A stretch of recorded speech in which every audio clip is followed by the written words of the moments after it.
looking really rough for Natlan lately. There are more and more commissions from the Adventurers Guild, and they're all related to the Abyss. Just waiting around won't do us any good. Let's go and see if there's anything we can do to help.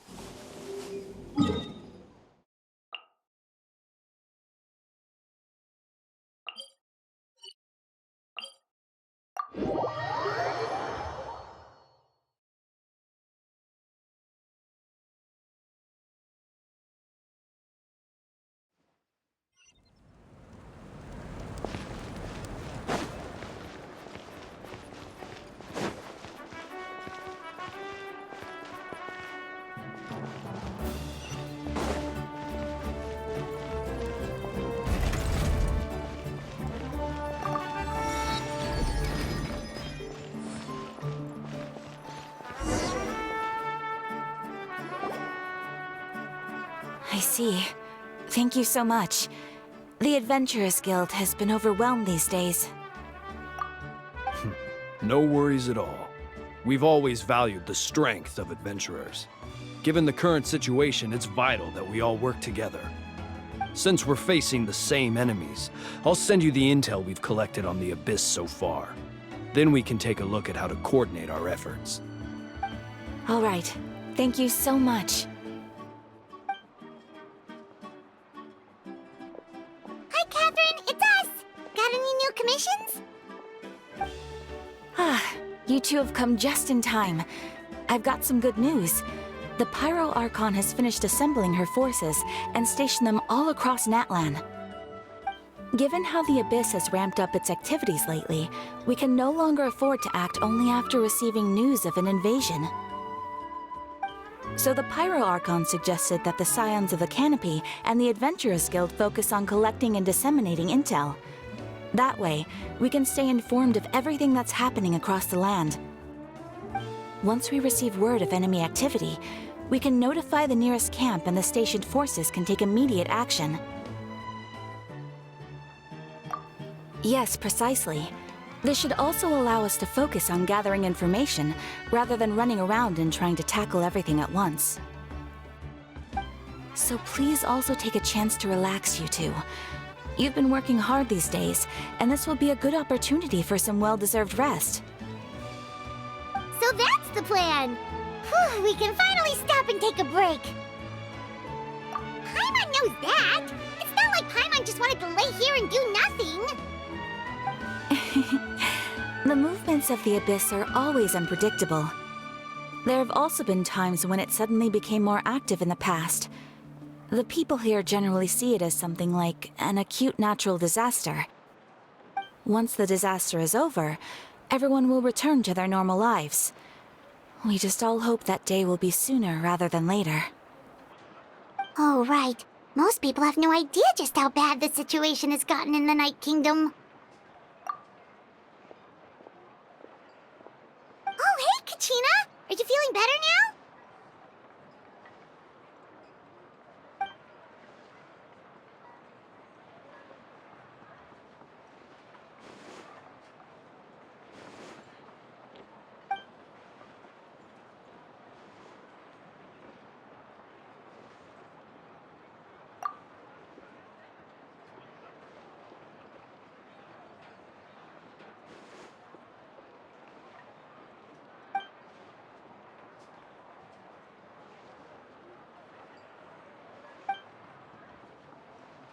Wow! So we'll finally get to meet Shilonen, the legendary forger of ancient names!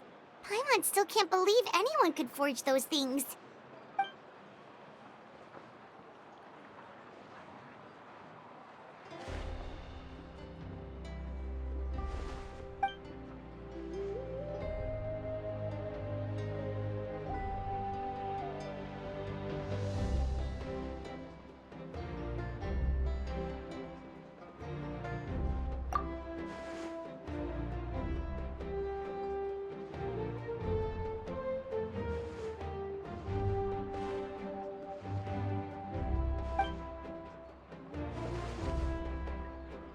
Hey, have some confidence in yourself, Kachina. After all, you're already a victor of the Night Warden Wars.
Ah, yes, so I've heard. So young, and yet you've already got quite the reputation. Wait, are you Outlanders? Yep, we're travelers who just arrived in Natlan not too long ago. No, I mean, I was aware that you're travelers. It's just no one told me that you're Outlanders. No, the only thing she said is that a new hero had pledged himself to the plan. But we'd need to forge an ancient name to ensure he'd be able to return safe and sound. And she did mention that it would be quite difficult to forge an ancient name for them, but at the time, I thought she was just commenting on my skills. But I seem to understand where the true difficulty lies now. Oh, I wouldn't go that far. I'm used to it, really. I just need a moment to process things. The Pyro Archon's requests are always difficult to fulfill, and we used to argue a lot. Honestly, it's probably for the better that she didn't bring this up at the time. Anyway, I can't argue with her if she isn't here, and it'd be pointless to take my anger out on someone else. But, just because I understand her rationale doesn't make me any less upset. After all, she must have known that forging an ancient name for an Outlander is an impossible task. It's impossible? As you probably know, an ancient name is a symbol of a hero's spirit and glory, which grows even richer and heavier as generations of successors inherit it. We forge ancient names by engraving the heroic deeds of an individual who will become the first hero of that particular name.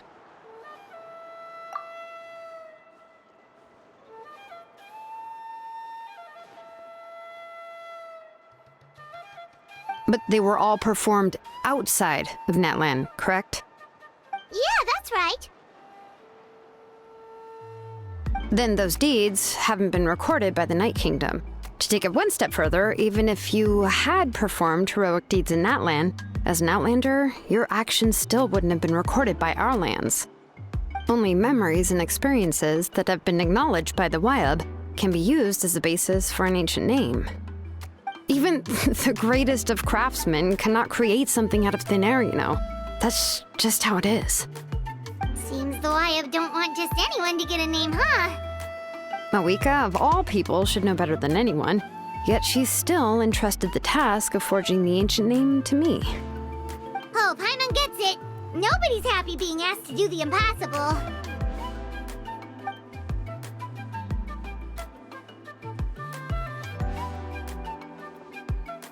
Ugh, don't remind me. Let's just focus on how we can pull this off. How to achieve the impossible. You mean you're already willing to accept the task? Well, what else can I do? What's happened is already done, and it's not like I can outright defy the order of my Archon. If she gave me this order, then she believes the ancient name is an indispensable part of her plan, and that I'll be able to find a way to make it happen. In other words, the order is an affirmation of my abilities. Whoa, not only has she accepted the task, but now she's looking for silver linings?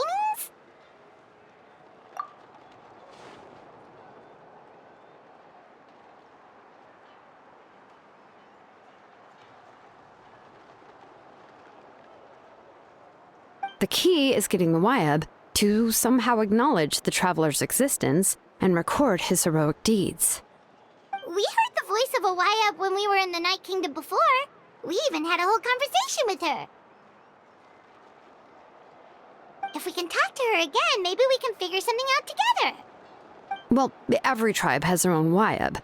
How do we know if the one you met is indeed the best one for us to talk to? Plus, considering the unprecedented nature of this situation, I have a feeling that the acknowledgement of one Wyab alone would probably not be enough. I don't know. That requires a level of knowledge that I do not possess. We need to find a consultant who's an expert on all things Night Kingdom and Wyab. The first person who comes to mind is Seatlali at the Masters of the Nightwind, the one we call Granny Eatstali. Oh, we've heard that name before. We used her Spirit Speaker's Stone to find Kachina's ancient name. person who can make something like that must be pretty impressive. I'm unsure she'd be able to help. Still, she's older now and quite eccentric. It's hard to even book a meeting with her, given that she's constantly holed up in her room and doesn't like to be disturbed. I've heard that to get her help, you have to be extremely patient with her and know how to keep her spirit up. I hate to break it to you, but... Huh. Why is that? I mean, didn't she already help you before? And you even managed to save Kachina. Well, yeah, at the cost of her spirit speaker stone being split into two.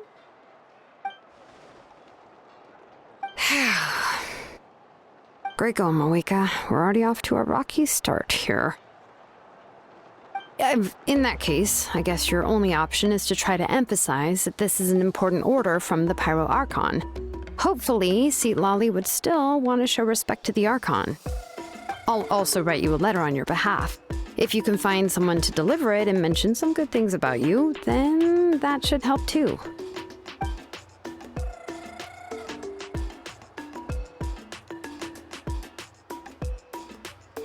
Paimon sure hopes Ahau won't interrupt when he's talking, though. All right, Kanich is a seasoned negotiator. I trust that he'll know the best things to say. Please just give me a moment to write the letter, and we can meet up near the Statue of the Seven later. Sounds good. We'll take a stroll in the meantime.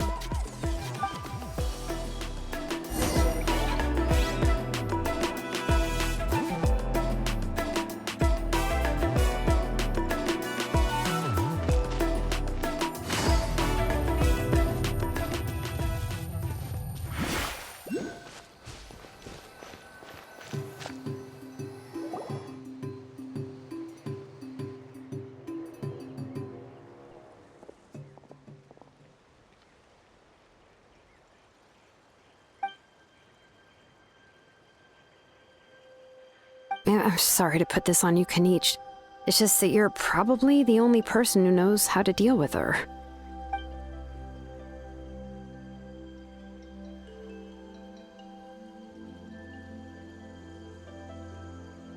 Oh, wait, so Kachina and the Traveler also know about the plan?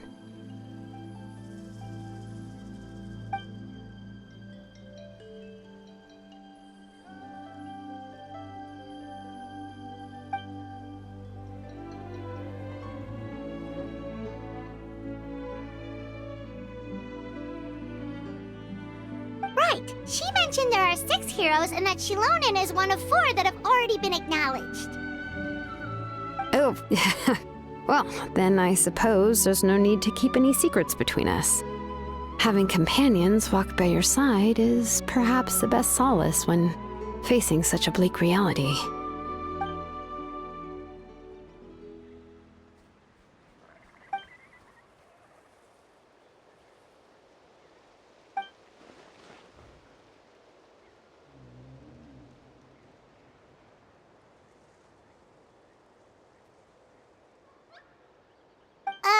Seatlali knows him too?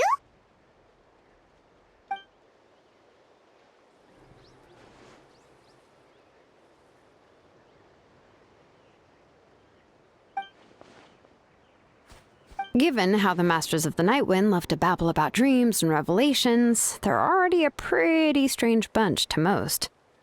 I've never met Auroran, but if they consider him the odd one, he's got to be pretty far out there.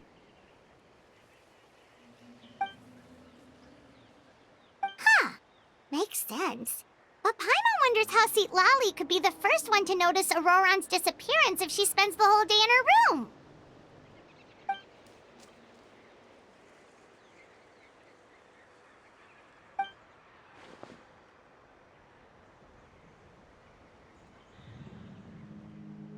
Oh, so if I'm following, you mean we'll help her investigate Auroran and the captain's whereabouts?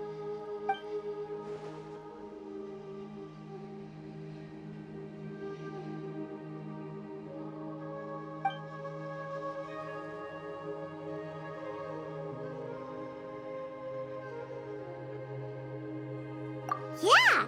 Plus, we kinda owe her one anyway to make up for breaking the spirit speakers down.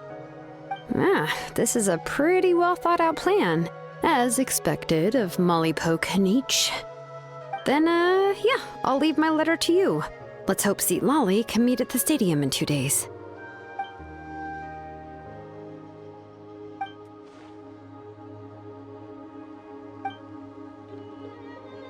Okay, then let's part ways for now. I'll see you in a couple of days.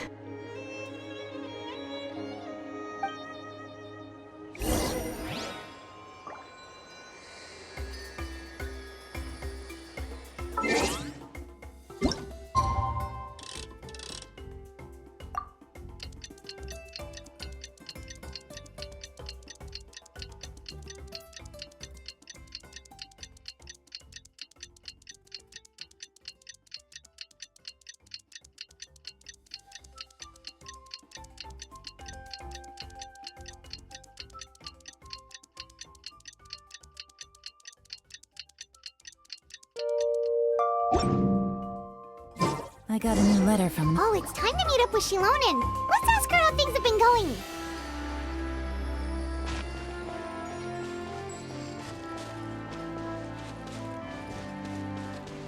Take it easy. Hey,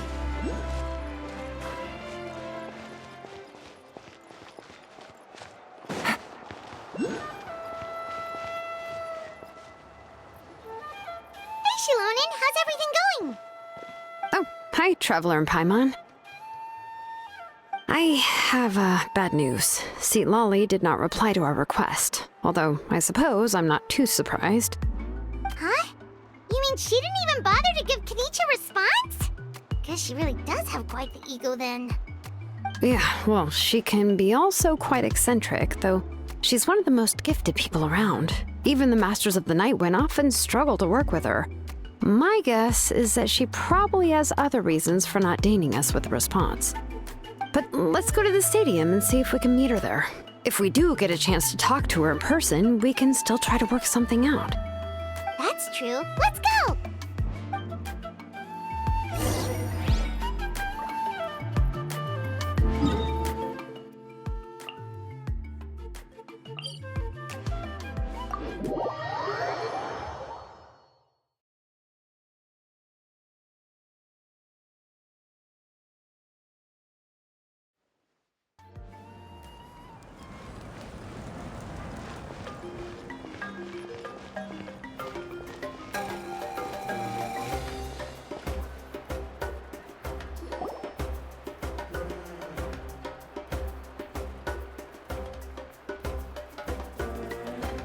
Paimon doesn't see anybody. Seems she's just not gonna show up, huh?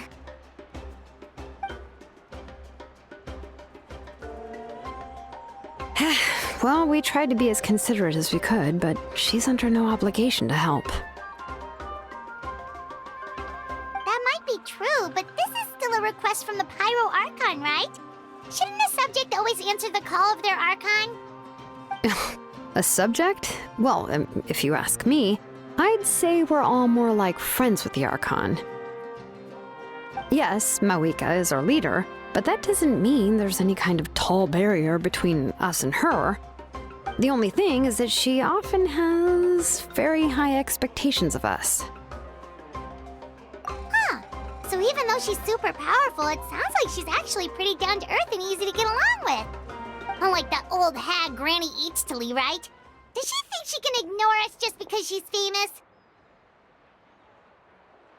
You all talk about her like she's some kind of huge deal, but she didn't even bother to reply to our letter!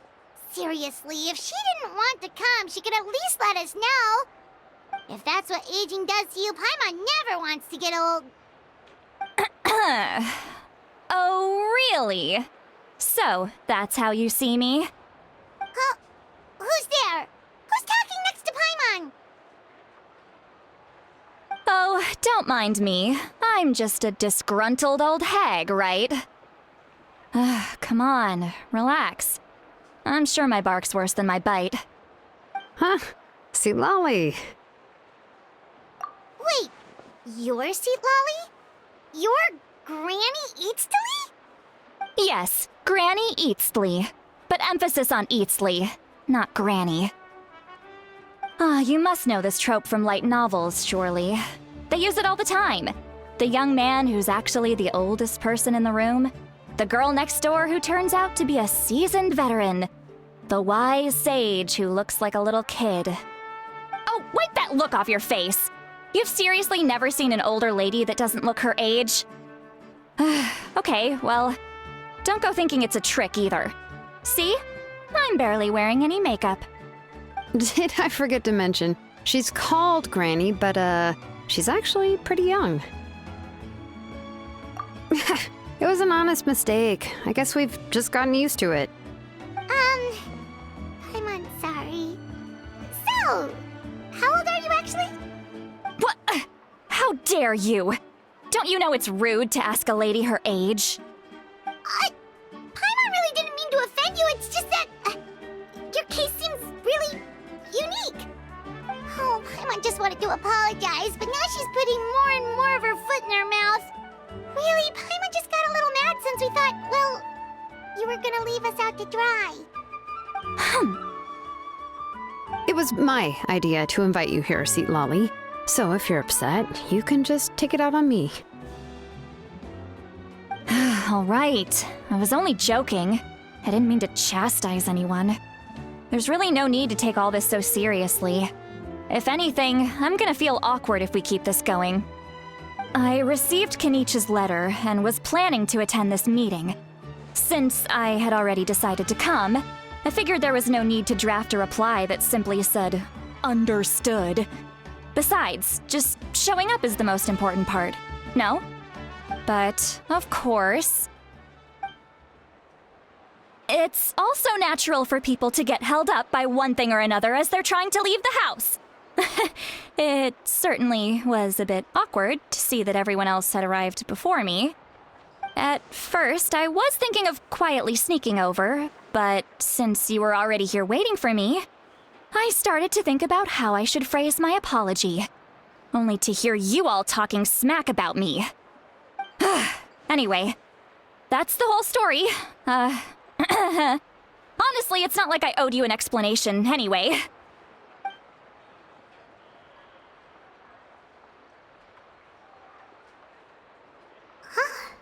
What's with that expression?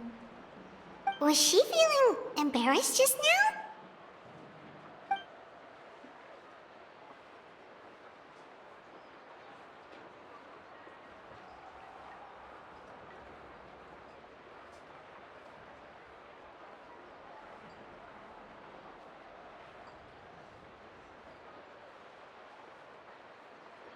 When the Masters of the Night Wind say they struggle dealing with her, I wonder if the feeling is mutual.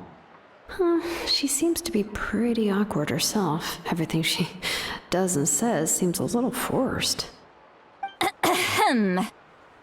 Anyway, Shilonen, I heard that you require my help in crafting an ancient name. Correct. The situation isn't like anything we've handled before. Let me explain. I see. So Mauika has asked you to forge an ancient name for an Outlander. Well, that would be a first. And you've also heard all about Auroron. I must say, he's always been a good kid. I can't see him joining the Fatui of his own volition. He must have been coerced somehow. Yeah, that's what we came here to ask you.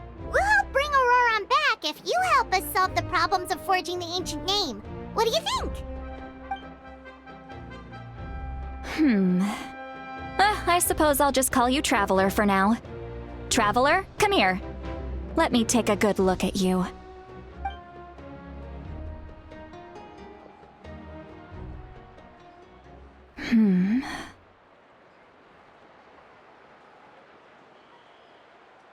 Wealth leads to unending conflicts between people.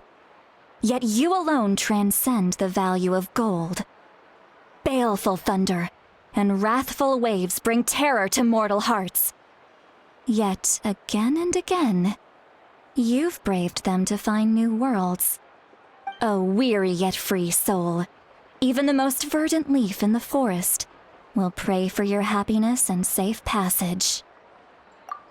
Those are all the things that I could see in you.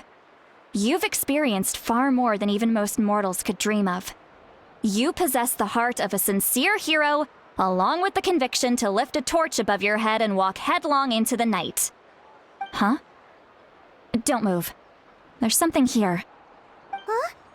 What thing? Don't scare Paimon. Is the traveler gonna be okay?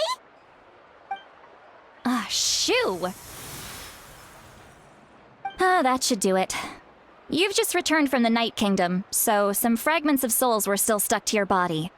No need to worry. I've just cleared out the last of them.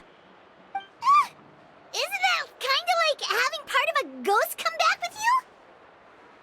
Ah, it's nothing as serious as that.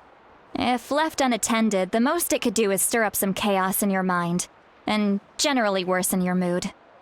Well, in that case, better to get rid of them. It was nothing.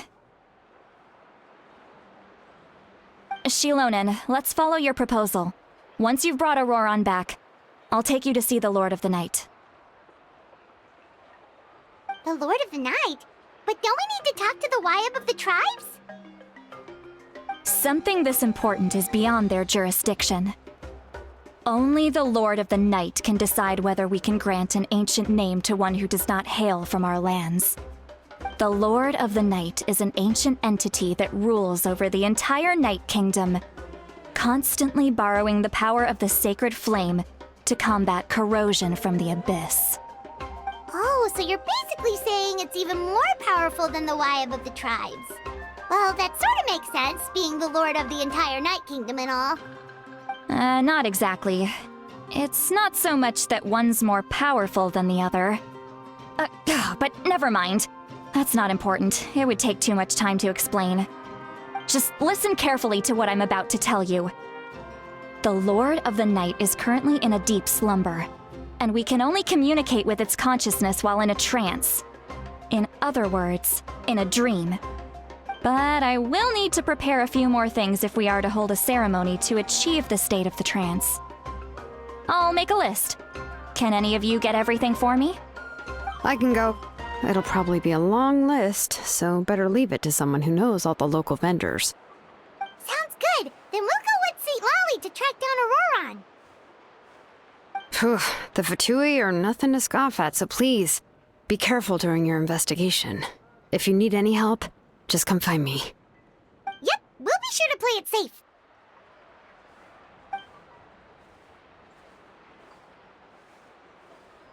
All right, now it's time for us to catch that brat and bring him back. I'm sorry I made you wait earlier. It was actually because I decided to swing by Auroran's place to look for clues. He has always lived alone, and I found a broken jar in his house. There was also something off about his phlogiston aphids, which I assume is because their keeper has been gone for quite some time. And interestingly enough, I saw some slash marks in the house that did not match any of our local weapons. My guess is they were left by Snezhnayan arms. Oh, sounds like the Fatui broke into his house and took him hostage. But why would they kidnap a kid who just spends his days living in the country and raising aphids? He's only in his 20s. What would they want with him? That's not to say that I believe he's totally innocent, of course. Since he's the only one who was kidnapped out of everyone in Natlan, he must have done something to attract their attention. In any case, we'll get to the bottom of this once we manage to get him back here. I'm truly sorry to put you two through all this trouble with me. But please help me get him back. You can count on us! All right, then let's start by heading to where Auroran was seen last.